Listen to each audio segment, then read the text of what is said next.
ফিলিস্তিনের গাজামুখী ত্রাণ নৌবহর global Sumud ফ্লোটিলায় হস্তক্ষেপ করেছে ইসরায়েলি বাহিনী। জব্দ করেছে বেশ কয়েকটি নৌযান। আটক করা হয়েছে সুইডিশ অধিকার কর্মী গ্রেটা থুনবার্গ সহ বেশ কয়েকজনকে। তাদেরকে নিয়ে যাওয়া হয়েছে ইসরায়েলে। একে আন্তর্জাতিক আইনের লঙ্ঘন বলছেন বিশ্লেষকরা।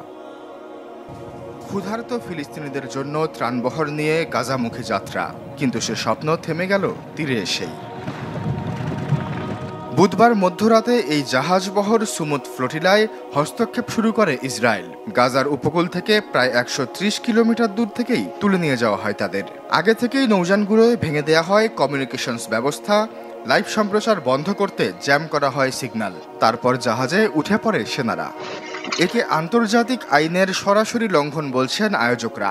আর আটক কর্মীদের নিয়ে যাওয়া হয়েছে ইসরায়েলে।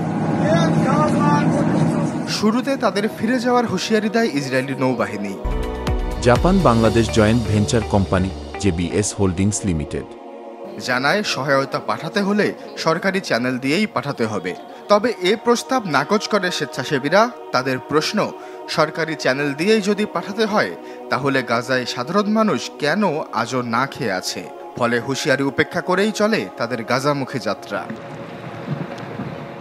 জাতিসংঘে ইসরায়েলের রাষ্ট্রদূত জানিয়েছে, আটক কর্মীদের নিয়ে যাওয়া হয়েছে ইয়ম কিপুর অঞ্চলে। সেখান থেকে নিজ দেশে ফেরত পাঠানো হবে তাদের। কিন্তু আদালত ও কারাগার বন্ধ থাকায় তারা এখন কার্যত আইনশূন্য অবস্থায় আছে।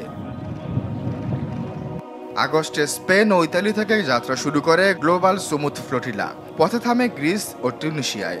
শুরুতে ছিল ৫০টিরও বেশি নৌযান, শত শত কর্মী ও ৪৪টি দেশের প্রতিনিধি। আশ্বাস চৌধুরী, চ্যানেল 24।